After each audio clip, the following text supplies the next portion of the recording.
बड़ा सवाल जिसे हम आज समझेंगे।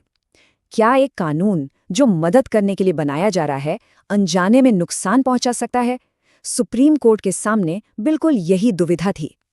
तो सबसे पहले ये मामला आखिर सुप्रीम कोर्ट तक पहुंचा कैसे? इसकी शुरुआत हुई एक पब्लिक इंटरेस्ट लिटिगेशन यानी एक जनहित याचिका से। इसे फाइल किया था वकील शैलेंद्र मंत्रालती ने। पिटिशन में मांग बिल्कुल साफ थी कि पूरे देश में सभी वर्किंग विमेन और स्टूडेंट्स के लिए एक मेंस्ट्रुअल लीव पॉलिसी लागू की जाए। उनका तर्क ये था कि आधे से ज्यादा महिलाओं को मेंस्ट्रुएशन के दौरान इतना तेज दर्द होता है कि उनके रोज के काम भी रुक जाते हैं। इसलिए एक कानूनी पॉलिसी के जरिए उन्हें इंस्टीट्यूशनल सपोर्ट मिलना ही चाहिए। और यहाँ एक इंटरेस्टिंग बात यह है कि ये कॉन्सेप्ट कोई बिल्कुल नया नहीं है। देखिए, बिहार में तो 1992 से सरकारी महिला कर्मचारियों के लिए महीने में 2 दिन की छुट्टी का नियम है। केरला, ओडिशा और कर्नाटका में भी ऐसी ही पॉलिसीज हैं। और अगर हम इंडिया से बाहर देखें तो स्पेन, जापान, साउथ कोरिया जैसे देशों में भी मेंस्ट्रुअल लीव कानूनी तौर पर मौजूद है। तो अब सवाल ये है कि इतने सारे एग्जाम्पल्स होने के बाद भी सुप्रीम कोर्ट ने इस मामले पर क्या रुख अपनाया? Let's see. फैसला एकदम साफ और सीधा था। अदालत ने इस याचिका पर सुनवाई करने से इनकार कर दिया, मतलब पिटिशन खारिज। और ये फैसला सुनाया chief justice of India Suryakant और जस्टिस जयमला बागची की बेंच ने।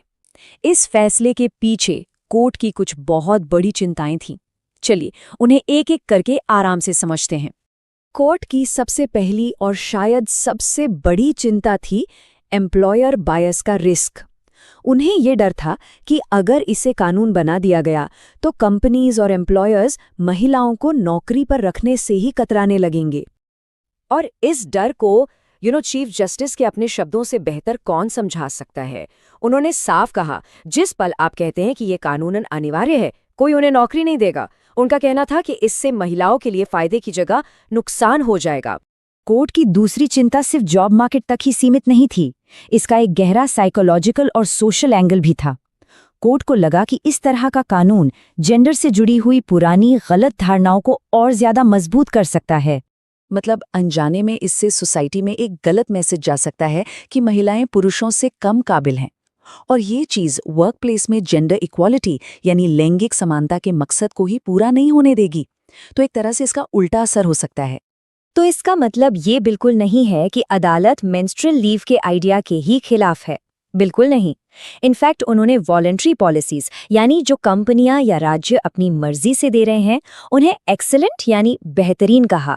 समस्या कानूनी अनिवार्यता से थी, जिसे अदालत ने एक ऐसा कदम माना जो बैकफायर कर सकता है और करियर को नुकसान पहुंचा सकता है। तो अगर अदालत ने इस पर फैसला नहीं दिया तो इस मुद्दे का फ्यूचर क्या है? यहाँ पर कोर्ट ने एक बहुत साफ रास्ता दिखाया। उन्होंने कहा कि ये काम न्यायपालिका का नहीं, ये एक पॉलिसी मैटर है। तो कोर्ट ने पिटिशनर को निर्देश दिया कि वो अपनी ये मांग लेकर केंद्र सरकार के पास जाएं, क्योंकि सरकारी नीति बनाना सरकारी का काम है। अब सरकार इस पर सभी स्टेक होल्डर्स जैसे एम्प्लॉयर्स, विमेंस ग्रुप्स और एक्सपर्ट से सलाह मशवरा करके एक पॉलिसी बनाने पर विचार कर सकती है। फैसला सरकारी लेवल पर होगा, अदालत के आदेश से नहीं।